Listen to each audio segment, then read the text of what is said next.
Bharat this week. Last 2 days, our country celebrated Krishna Janmashtami. May Shri Krishna continue to guide all of us.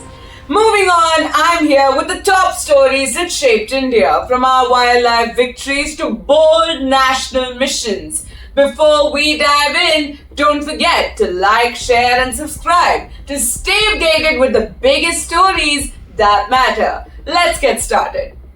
India's pride, the Asiatic lion, is roaring stronger than ever. Their population has jumped by 32% from 674 in 2020 to 891 in 2025. The number of lionesses has grown too, boosting reproduction. Environment Minister Bhupendra Yadav marked World Lions Day by announcing Gujarat's Barda Forest as the second lion habitat after Gir A, a proud moment for India's wildlife conservation model.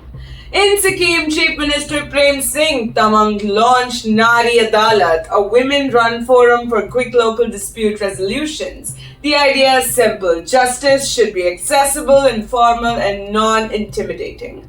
A step towards empowering rural women launched on Amma Saman Divas. The Supreme Court has come down heavily on Delhi, ordering all stray dogs to be captured and shifted to shelters after rising cases of bites and rabies. Officials have been warned no release of strays back on streets, but the matter has triggered legal conflict, with the court reserving its verdict on challenges to the order.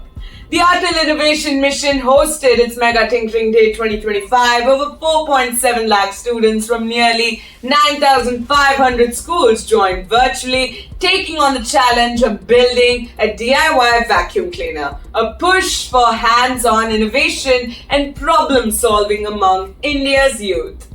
The Ministry of Youth Affairs celebrated International Youth Day by highlighting new age initiatives, the Bharat Youth Platform app and AI tools for skill development. The message is clear: India's youth will drive the sustainable development goals. The UPSC will mark its centenary with year-long celebrations starting October 2025. Expect a new logo, tagline, reforms, and employee-led initiatives as the nation's top recruiting body turns 100.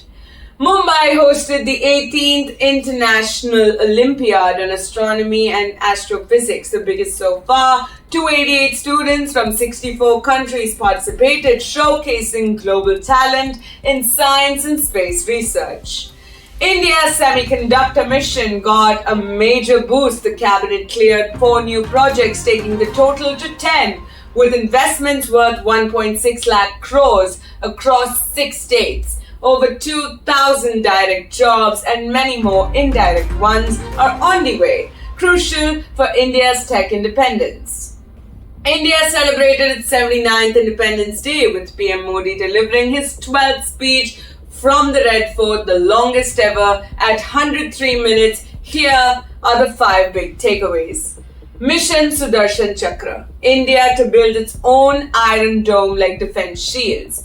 GST reforms, a Diwali gift to lower taxes on essentials. Rozgar Yojana, 3.5 crore jobs in 2 years, with 15,000 rupees monthly support for fresh hires. Demography mission to tackle illegal migration and protect national security. Nuclear push, capacity to grow 10x by 2047 with 10 new reactors. And yes, Modi also broke Indira Gandhi's record of consecutive Red Fort addresses, now second only to Nehru.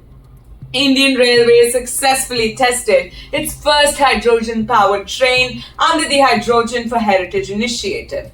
These trains will run on heritage routes, blending green technology with India's cultural pride. And finally, a dose of Bollywood nostalgia to mark the Golden Jubilee of Sholay. The Maharashtra Postal Circle released special postcards, golden cancellations, and a commemorative pack. Director Ramesh Sippy received the first album. Truly, Sholay never dies. And that's a wrap on this week's top stories. I'll see you next week with more updates that shape our nation. Until then, stay informed, Stay inspired. This is Bharat This Week. I'll Naranika signing out.